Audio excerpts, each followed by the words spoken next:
환자분이 혈압을 측정하고 있어요.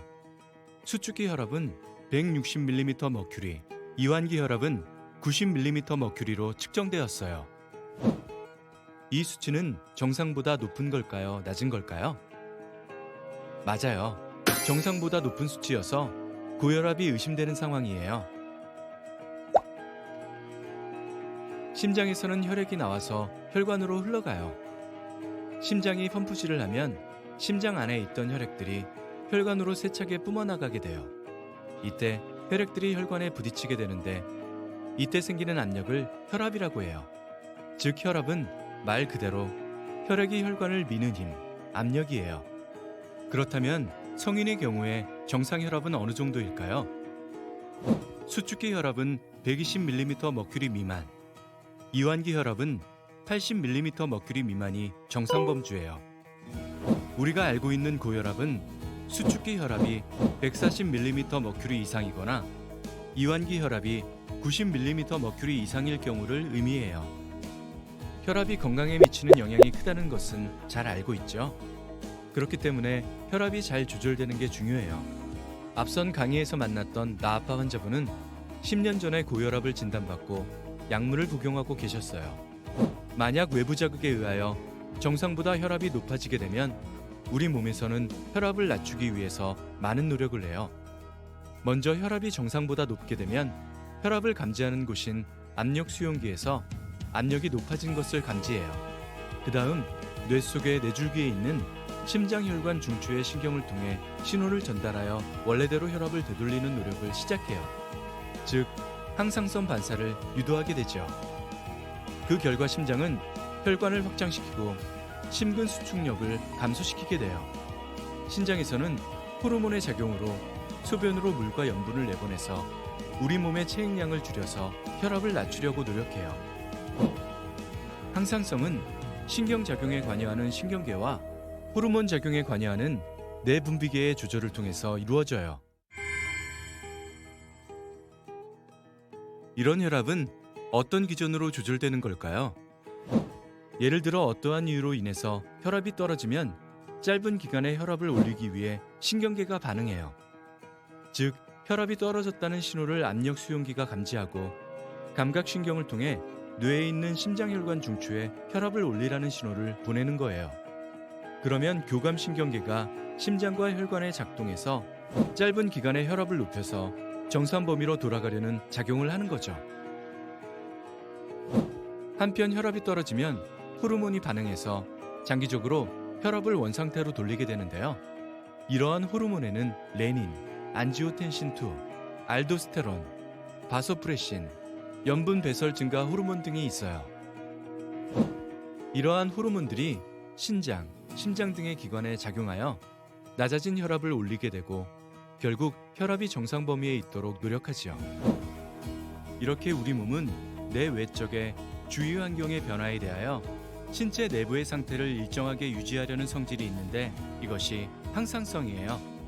자, 그러면 항상성에 대해 이해를 돕기 위해 또 다른 예를 들어볼까요? 여러분은 추울 때 몸을 떠는 경험을 해보았을 거예요.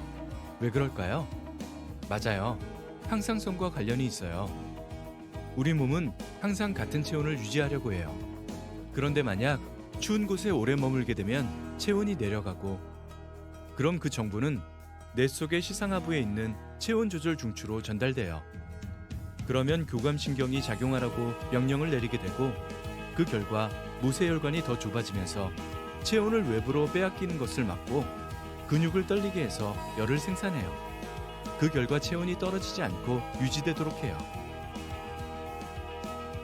그런데 아까 항상성이 신경계와 내분비계 조절작용이라고 했어요. 그렇다면 내분비계에서 무엇이 작동하는 걸까요? 맞아요. 호르몬 분비가 관여해요.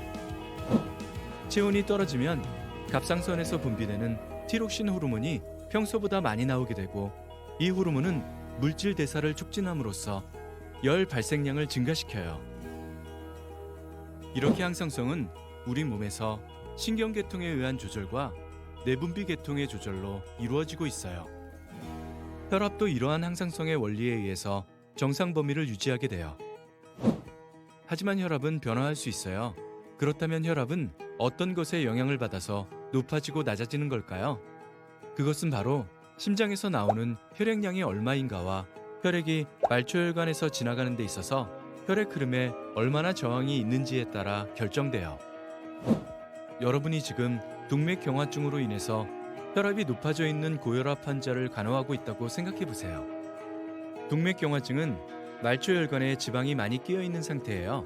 그 말은 혈액이 혈관을 지나갈 때 혈관이 좁아져 있어서 흘러갈 때 저항이 많다는 이야기죠. 즉, 동맥경화증에 있는 환자는 혈압이 높아질 수 있기 때문에 환자의 혈압 수치를 잘 확인해야 해요. 그렇다면 고혈압 환자분들이 혈압 관리를 해야 되는 이유는 뭘까요?